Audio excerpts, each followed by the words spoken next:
Hello guys! Ako si Kuya Gazmao at ito ang aking channel. Today, mag-quick unboxing tayo. Itong bago release ng ITEL, ito ang P65. Check natin ano yung nasa loob ng box, aesthetic, specs. Tara, unbox na natin.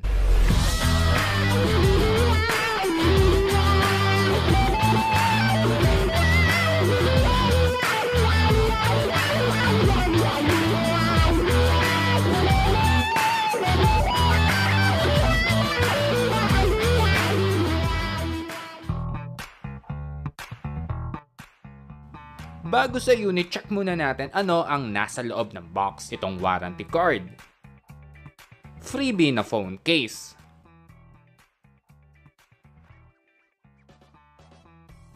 sa pinakaloob ng box, SIM ejector, itong USB to Type-C cable,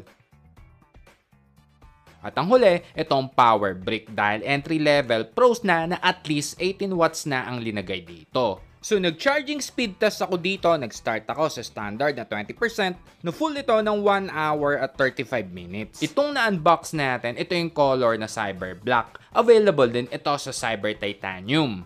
Ganito ang appearance ng texture sa indoor. Yung back panel design halos identical ng nasa Tecno Pova 6 at Nothing Phone. Sa akin, wala naman negative dito. May effort, mas maporma. Next, boot on na natin.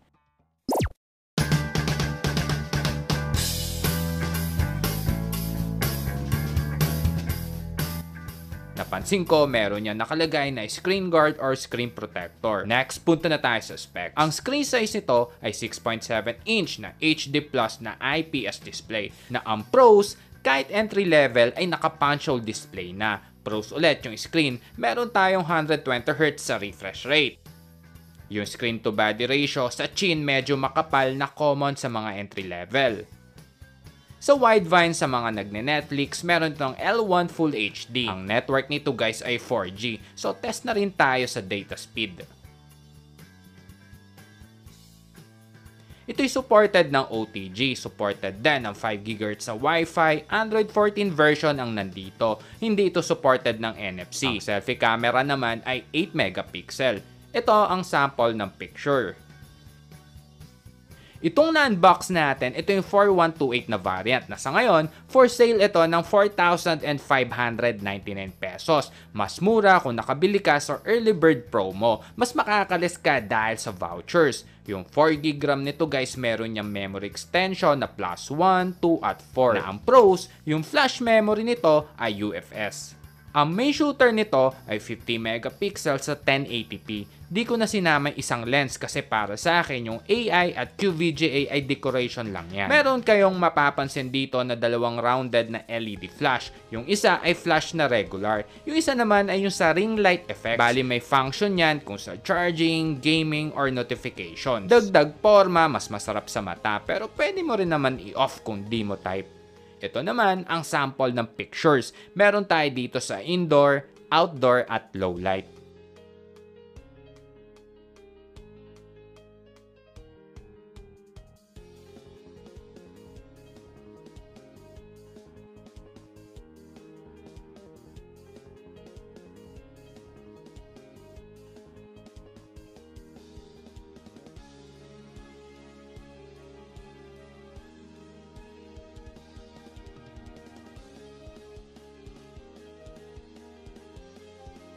Sa video settings, ang meron dito ay 720 at 1080p na meron lang 30fps, wala nang iba. Meron din itong feature tulad ng dual video recording. Sa dual video, di ganong kaganda ang stabilization.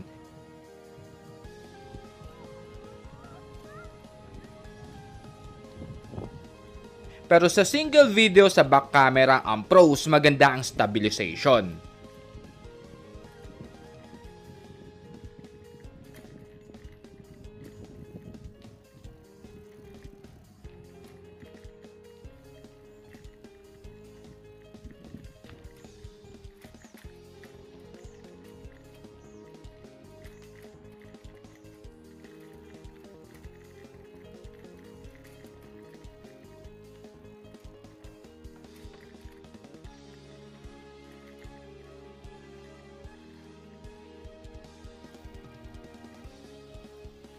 Ang video zoom at photo ay parehong hanggang 10 times. So 10 times medyo pixelated na.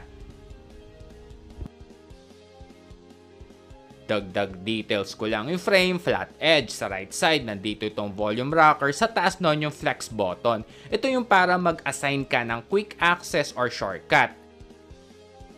Nandito rin yung power button, slash on off switch. Ito rin ang fingerprint scanner. Across the screen naman ay yung para sa SIM tray. Ito ay triple cord slot. Sa ilalim naman itong speaker grill, charging port, primary mic at itong 3.5 jack. Sa taas walang nakalagay. So isang speaker lang meron tayo dito. Ito ang tunog ng speaker.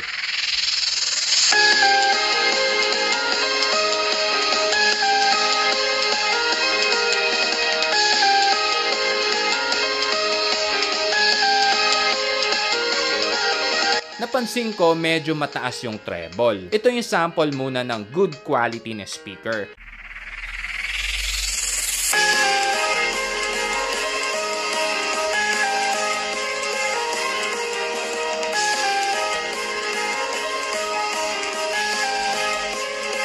Ito naman yung sa itel para marinig lang natin kung ano ang diferensya. Ang chipset nito ay Unisoc T615 na octa-core na ang performance score ay...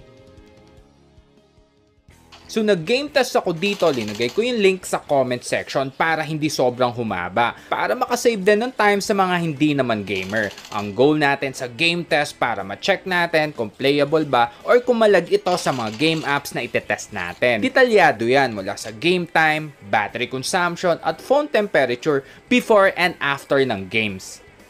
Conclusion, tanong natin, maporma lang ba? Kung sa forma, yes, maganda aesthetics. Sa chipset, okay din. Mas mataas pa nga ito kesa sa Realme C63. Isang napansin ko, smooth sa response ng screen. Halimbawa, mag-scrub ka, sumasabay. So, green flag itong itel P65 para bilhin. Pero kung gusto mo mas okay ang performance, minus lang natin yung aesthetics, itong itel P55 na 5G version. Dimensity 6080 chipset, 6128 na variant na halos dikit sa presyo.